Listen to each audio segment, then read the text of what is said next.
All right. So this is one of the most anticipated episodes for me, honestly, because when I originally thought about creating this podcast and I brainstormed my initial list of guests, you were one of the first people that came to mind for me, if not the first, to be honest.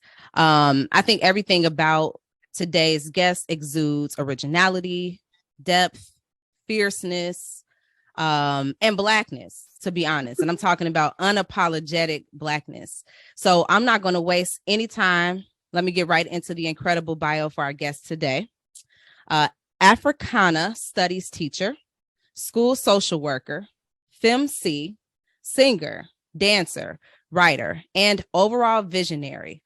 Omolara Mino, artistically known as Omo in Nyame, brings a fresh flavor of multi-dimensionality with her unique integration of Afrocentrism and creativity. Having lived in many places with many people, this self-proclaimed nomad still acknowledges her roots and foundation being cultivated in Chicago, where she spent the majority of her life being raised by her grandmother. As a writer, Omolara published her first book series called A Black Children's Story back in 2016, which has received much success. Since then, she has released many journals, planners, logbooks, and other self-help publications geared toward Black women, Black artists, and the Black community at large. As a music artist, Omolara, or Omo in Nyame, adds value through her unique balance of Afrofuturism and Black nostalgia. Using her knowledge and artistic gifts in many avenues, her main mission is to empower and educate through creativity, self-expression, and self-determination, while also spreading a vibe that brings peace, love, and joy to the community. And with that, I welcome Omolara Mino to Decolonize to Thrive. Thank you. I appreciate it. Appreciate the invite. Yes. And so, Omo, you already know you light up every space that you enter. So I want you to go ahead and introduce yourself to the podcast audience. Appreciate it. So as Ina already mentioned, my name is Omolara, also known as Obey Fa, also known as Omo Nyame, child of Renee, who's child of Deborah, who's child of Burnett, who's child of Annie, who's child of Hager. And everything that you said already in a bio, I don't want to be redundant, but all of that is, that's true to what I am and what I do, what I believe I am. Yeah. Yes. I love it. And you have a bundle of joy on the way. So I want to acknowledge as well the presence of a new life the third bundle of joy. Yes, it's a blessing. Yes. So I still vividly remember meeting you for the first time at school when we worked together. And I remember thinking it's so good to have another Black woman joining our team, but especially someone who is so unapologetically Black and entering into our school from the lens of a social worker. As we know, many public and charter schools often have a lack of representation of social workers in the first place, but let alone those who look like them. And I didn't know then just how powerful your presence would be, but I'm so inspired by you and how you continue to lead in all ways, no matter what your position. So I want to get into this conversation today about decolonization, because I know we have a ton that we can learn from you. So I'm going to start with just, a foundational question, which I think will kind of lead us into the remainder of this conversation. With that being, what does decolonization mean to you? I would say that for me, decolonization would be unlearning a lot of what we have learned, just to relearn what our actual truth is. Unlearning groupthink and relearning self-critic, like everything that has to do with self, thinking for self, being for self, self-determination. I believe that it's something that can be subconscious, but also if we're talking about decolonizing as a verb in the way that I apply it to my life today, I definitely think it's a conscious effort each and every day, just to reflect on where certain ideas, actions, behaviors, thoughts, all of that, where they come from, and making sure that what I'm most committed to is finding out who I am, Right. instead of who I've been taught or trained to be. Yes, absolutely. And so when you consider how you arrived or how decolonization as a journey has played out for you in your life, what factors or life experiences do you think helped shape or influence you to getting to that place where you were curious about decolonization? Definitely. I think honestly, subconsciously, I've always been on this journey of self-discovery. Okay. Throughout my whole life. It started off with like the zodiac signs and just looking up what that meant to me. But I always loved personality tests. I always leaned into those career or interest surveys, all of those kind of things that could give me more insight to who I was, and bring me closer to myself. I always subconsciously been on that journey. And I think that consciously, it became more of a thing when I was in college and I started taking African American studies classes, and I was taking psychology classes at the same time and sociology classes at the same time. And I think that I know that all of that together, literally my mind, my eyes, my heart, my soul, everything had opened up to truth in ways that I had never, I was just living before, but I wasn't thinking. And I think that again, when I became a thinker because I put myself in spaces that required me to. And I'm thankful for that, because I actually started off in college as a nursing major. For 2 years, I was in nursing. Wow. And I was. And okay. Intro to African American Studies was my first elective that I ever took. And psychology was something that we had to take as a part of the nursing program. Okay. So with that, I took those 2 classes, both my freshman year, first semester, and I never stopped.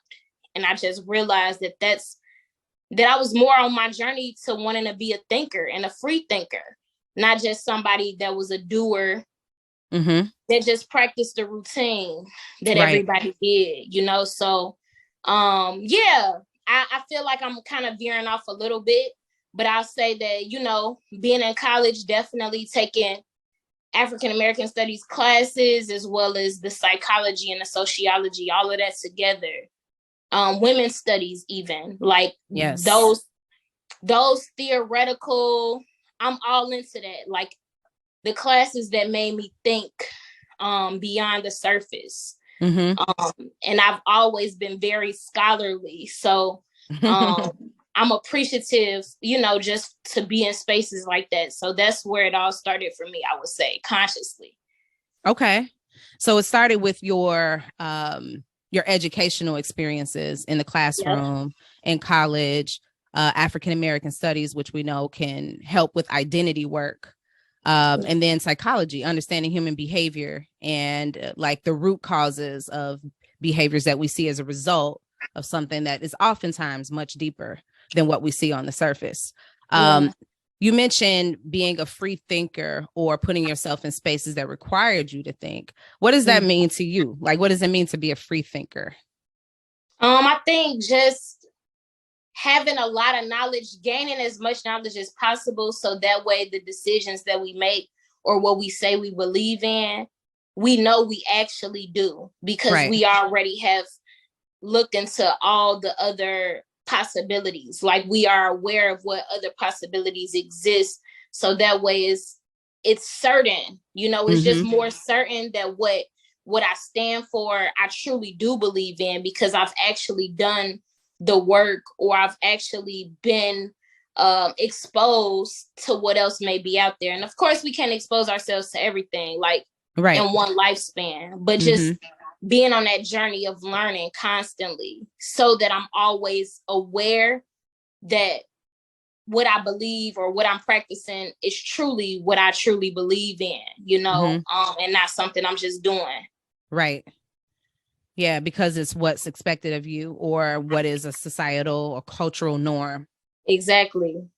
So you started off in nursing, and then you wound up changing paths a little bit, and decided to ultimately go into, was it education? Was it social work? Where did you go from nursing? Yeah, so it's crazy because I was sitting in nursing, realizing that I only had that opportunity to even be at that school, to be in that particular position, because of all the educators that I knew in my life that impacted me. Okay. And I wanted to be in education because I realized that that's where the youth is, and that's where I wanted to be that person for somebody else. Yes. Yeah. Yes. And with that being said, I first started off on the teacher's path. So I had ended up applying to the School of Education, and they denied me because they were saying that I hadn't took any classes that made them think what would make me want to be a teacher. So they were just like, how about you take classes in LSNA, like in the general studies area, and then from there, if this is still what you want to do, reapply. It didn't have anything to do with my grades or nothing like that. They just knew that I was changing from the School of Nursing to hopping over there, and they were just like, how you know this is what you want to do? And I'm so thankful for that, because again, I'm a spiritual person, and with that, I recognize now how some no's are really just putting us on a path that we're really supposed to be on, right? So that was just one of those moments, you know, and I was like, okay, cool. So I took all these classes, and specifically I took this class called IGR, which was intergroup relations. And it was like a social justice class that different people from different identities came together, and we had dialogue around our experiences. And it was a cross-listed class for psychology and sociology. So not only did I take that class, I also trained to be a facilitator. And then the second year that I was in this particular program, I ended up teaching the class to younger students. Like I was a teacher of that class, or I facilitated dialogue around different social identities. And that, for me, all of my instructors in that field, they were all social workers. So like they were educators, but they were social workers. And I think that that's where my interest in social work really came to be, because when I first came into social work, it was definitely from a social justice lens. That's why I came into the work, was because of how aligned it was with social justice. And yeah, but now again, as you read in my bio, and I know this is something new because me and you don't work together anymore, but this is my first year being an Africana Studies teacher at the school that I work at, teaching 8th grade. And again, just how things can circle back around. Full circle, and literally what I'm doing now is I'm teaching what I'm most passionate about, and everybody knows that this is what I'm most passionate about. And the way that I feel like I get to contribute to my community is way, it goes way deeper. I haven't felt more purpose in my life ever. But I also understand how there were steps that needed to be taken before I could even get access to this point. Because again, here I am without a teaching degree, teaching 8th grade Africana Studies, you know, for the first year that they're having this program. So it's just like, and this is a core class, it's not an elective. This is history. So like, the blessing that being a social worker in this space for 3 years has offered me, you know. Yes. So yeah, anyway, that was a lot, but I don't No, know if that's I important. answered, but it's a hard, you know, that's how I Yeah. got here. No, I love how you mentioned that, like how sometimes things we're not necessarily able to see the path, but we wind up coming back full circle to Yeah. something that was always meant for us. So I love how you took us down that journey. So what then led you into social work? Yeah.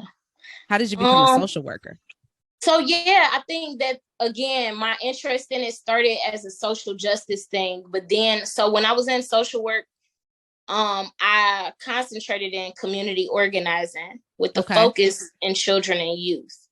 So I wasn't I have my social work certification, but as far as what I studied in my 2-year program, Mm-hmm. it was community organizing with the focus in children and youth. So Okay. this idea of organizing my youth, and I was also a part of this program called the New Leaders in African Centered Social Work Program. Okay. So again, all of these things together for me, I saw was setting myself up on a path to gain the knowledge that was necessary for me to continue organizing my community, which is what I was doing before I went to school to get my master's. I was, I did organizing. So I just wanted to further my knowledge with that.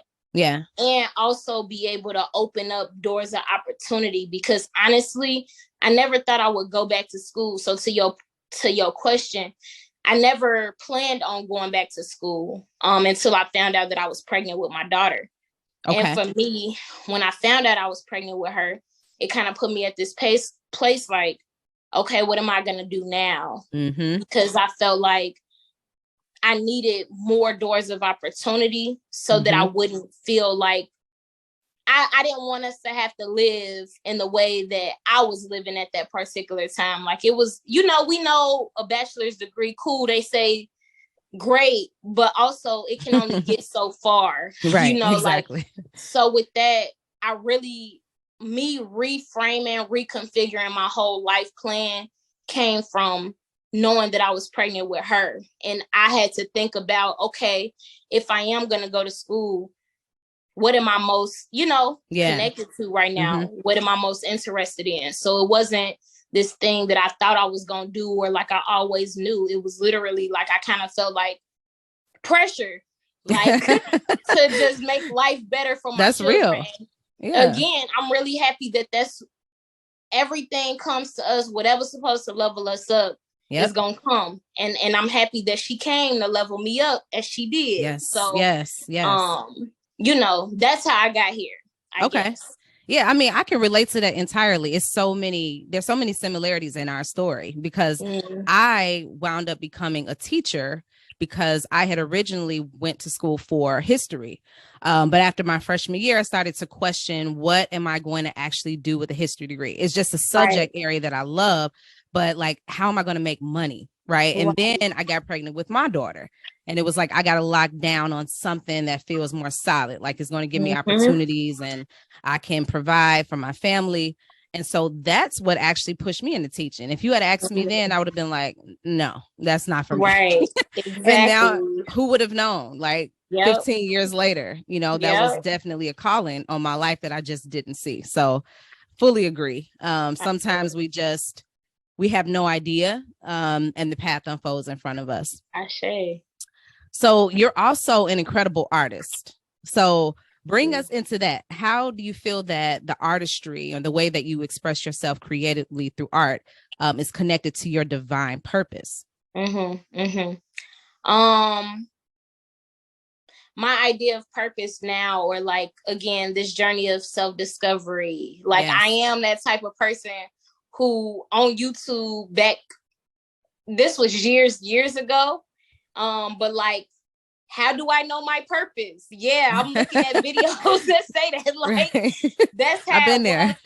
So like, there's this particular dude, this particular brother, his name is Infinite Waters. I know him. Yes. And that's my love dude, his videos. right? So again, he plays such a big role in like I guess this idea of enlightenment for me. Yes. Like he plays such a huge role in that for me. So like I remember it was watching a video specifically from him that was the aha moment where he was like, what was that thing that you were doing when you were a kid, you know, that made you happy, that brought you joy before anybody told you who to be, before you knew anything about money, before you knew anything about society pressures or norms or anything? What was that thing that you were doing for yourself just because it made you happy? Yes. And for me, it was clear what that answer was for me. You know, like I've been a creator my whole life, and it was something that I got away from. You know, it was something that I got away from. And it wasn't until I watched his videos that talked about this that I actually came back to myself, that I started to rediscover myself as a creative, because I realized that it was something that I left behind because of worldly things, you know? So I would say that this hasn't been a linear path, or like it was something that I had to rediscover. Yeah. And even now, having children, you know, having new responsibilities, it's something that constantly I'm reconfiguring. And honestly, something me and my partner talked about today is like having a family with everything that's been happening in the music industry recently, just all these things. It even makes me rethink if I want fame, if I want celebrity. I don't, you know, like what I thought that I wanted out of it starts to change too. And I haven't landed anywhere specifically, but I just know that it's something that has always made me happy. I know that it's something that instinctually I can do. I'm good at, you know, it's something that runs in my blood, something that me and my family partake in. My granny, my granddad, I come from a family of artists. And with that even being said, you know, even just being of the African diaspora, being a part of African spirituality is not any getting away from creativity. This is known to be a divine connection to God, in a way to divinely connect to God. And now that I know that to be so even more, it makes me appreciate and even lean more into creativity, because I know that it's a gift, and I don't want to waste it, you know, because I value it, and I don't want to take it for granted. So that's kind of where I'm at with it now. Don't necessarily know where I'm trying to go with it anymore. I'm still reconfiguring, but I know it's always is there. Yeah. You know? Yeah. I love that. I was listening to something recently from a book called Rest is Resistance. I don't know if you've heard of it. And I forget the name of the founder who created an organization called the Nap Ministry, but it's all centered around how we need to rest, and particularly Black people need to rest, because historically our bodies have been looked at as just objects for labor. And when we rest, the beauty that can come out of that is the creativity, is the tap into the passions and the things that we've lost along the way, because we're all contributing to this capitalistic system, right? How can you even know what you're good at, what you like, if you don't have an opportunity to rest? So it's revolutionary, but everything you said, I totally understand. And your thought process about like, is this where I want to go, and just knowing how the music industry, you know, operates, you know, if it's something you're passionate about, if it's something you feel like is true to you, how do you maintain that authenticity? I know there's a lot of questions. So I appreciate you sharing it. That's honest. And I know a lot of people can relate to that as artists. And even if they're not in that particular industry, that's just, there's always this dissension between what we want to do, who we truly are, and then how we have to survive. Right? Say that. Yeah. Always. So the next thing I want to ask you, and this is something that has always been intriguing to me about you, is how you took the steps to going back, or what I understand is going back to your roots, to name yourself something that is more reflective of who you feel that you are. Yeah. And so I want you to share with us a little bit about that journey. I know you changed your government name. So what was the impetus behind that change? And do you feel like that's linked to your journey of decolonization? For sure. It is directly linked. That's what it is, period. Right. So like, really, I think, again, just this idea of self-discovery has always been a thing. I don't know exactly, maybe junior year of college, at some point, I don't know why it took so long in my life to dawn on me that, like, oh, Brianna Renee Sullivan, that ain't no African name. Like, I don't know why it took so long. Right. But like, it was like that, but it was like for real, like learning again, just my eyes opening up, things opening up, me questioning things, me realizing things. It was one of the moves that I made to become closer to my liberated version of self. You know, it was one of many at that time. Like, again, it was the name change, but it was also at that point, that's when I started actually seeking a relationship with my ancestors and leaving, or not really resonating with, you know, the religion that I was brought up in. Like, it was a lot of things that was kind of happening at once for me. But regardless of it, when I kind of realized, like, dang, I need a new name, because I need a name that's I need one that's African, you know. Right. With that, I actually had already did my ancestry DNA. Okay. Years, like maybe my sophomore year in college. And again, that was before I was really even on what I'm on now, but it was a part of my self-discovery subconsciously.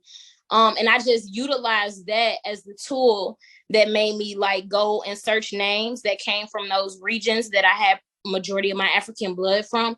And I didn't rush it. It was something that took over a year for me to like come to. Okay. And I also didn't share with anybody until I graduated from undergrad. And it was when I graduated from undergrad that I started going by Omolara. And for me, it just kind of symbolized me stepping more into my liberated version. And leaving old things behind. So yeah, Omolara is still my chosen name, you know, of self. And, you know, even since then, I feel like part of how I've become even more decolonized is me receiving my spiritual name, you know, from initiation, and now having the name that has been divinely put on me through traditional African spirituality, which is Ifa. So I feel like, again, I keep taking steps. Right now, the kids at school, they're in a African American literature class, they've been watching Malcolm X, and their teacher has been talking about these different stages that he went through, like with his identity and his name changes, and how it went from Malcolm Little to Detroit Red to Malcolm X to then, you know, his spiritual name. And I can see that resonates with me. Like, Malcolm X was his chosen name. Omolara was my chosen name. But again, there's a stage that goes above that, you know. Well, at least for me, it has, you know. So that Ope Fi is more of a name that is even more aligned with what I believe my destiny is, and what I know it to be. So what does Omolara mean? Omolara means, so there's a few different meanings. In Benin, it means born at the perfect moment. That's what I meant for it to mean when I first chose it. And since I've had the name, I've learned that it also means in Nigeria and Yoruba, which is also what I practice. I learned that it means child is family. So for me, I didn't grow with my parents, but yet I was always taken care of. So that's something that resonated with me. Definitely. It also means children surround me, amazing, which is very true, you know. And then the other one is my child is my companion. So beautiful. Yes, again, names are divine. You know, that's that's really what I can say there. The fact that I constantly discover more meanings of it, it just lets it be known how divine names are. Like, regardless, Yes. even the name that my mother gave me is divine too, you know. It just wasn't what I chose for myself. So right. Yeah. It feels divine because all of those meanings, I'm like, that's you. I know, right? Ain't it All of though? that is I'm you. like, wow. Exactly. And I love found it. out more meanings at different times. So it's just like, wow. Yeah. Yep. That's such a powerful thing. And I remember when I was in a place in my life where I wanted to change my name. I was doing some research as well. And I had found a name, and it was based on like an African queen. And I went so far as to like creating a social media page under that name, and that was it for me. I was like, I don't know if I'm ready, you know, to take that next step. That's real. You know, you sharing your journey, I appreciate that. It's very Yeah. because I know so many people have thought about that. You know, people like Malcolm X have inspired us to think about choosing names for ourselves that are more reflective of who we are and who we want to be, even. So that's amazing. Thank you so much for sharing that. I appreciate you. You're awesome. Thank you. Thank you for sharing that too. What was the name? It was Nzinga. Who was it? It wasn't. It was Makeda. Makeda was the first name, and the last name was Ali. Okay. So Makeda Ali. Yeah. Okay, I like it, and it do fit you though. I can see that being your name. I do. Yeah, I loved it. And there was a song that came out that I really resonated with. It was all in French. I never knew the lyrics, but I just loved the sound of it. It was really popular on the radio for a long time, and it was called Makeda. And it just, I was like, yeah, that's it. That name, I don't know what it is. So who knows? What does it mean? It just meant queen. Okay. So I looked up names of queens. Thank you. Which you are. From one queen to another. Yes. Yes. But for real. I think at some point, I definitely want to take that journey again, and encourage, you know, my kids to even, you know, consider what that is for them. So it has been nothing but a pleasure to have you on, Omo. I thank you so much for taking your time out, especially at this phase. I know you got a lot going on. So as we wrap up, I would love to know and share with our podcast audience how and where we can find you. Yeah, so I am on social media. Okay. I'm on Instagram, Omo and Nyame, OMONYAME. Omo and Nyame on Instagram, Omo and Nyame on YouTube. I haven't been making as many videos, to be honest with you. Like, just this pregnancy, I've been going inward. I don't know if you noticed, I haven't made any announcement that I'm pregnant. The only people that know are people who see me in person. Right. So with that being said, I haven't been as active on social media, but at some point I will. Okay. And also, as far as music is concerned, I'm on Apple Music, SoundCloud, Spotify, everything under Omo and Nyame as well. So okay, we got to check you out. Last thing, yes, Black Joy, yes, and Rest. Okay, yes. Are revolutionary. So what's bringing you joy these days, and how do you find time to rest? I hope you find the time to rest. Yeah, so I say what's bringing me joy, to be honest, life itself. I love that.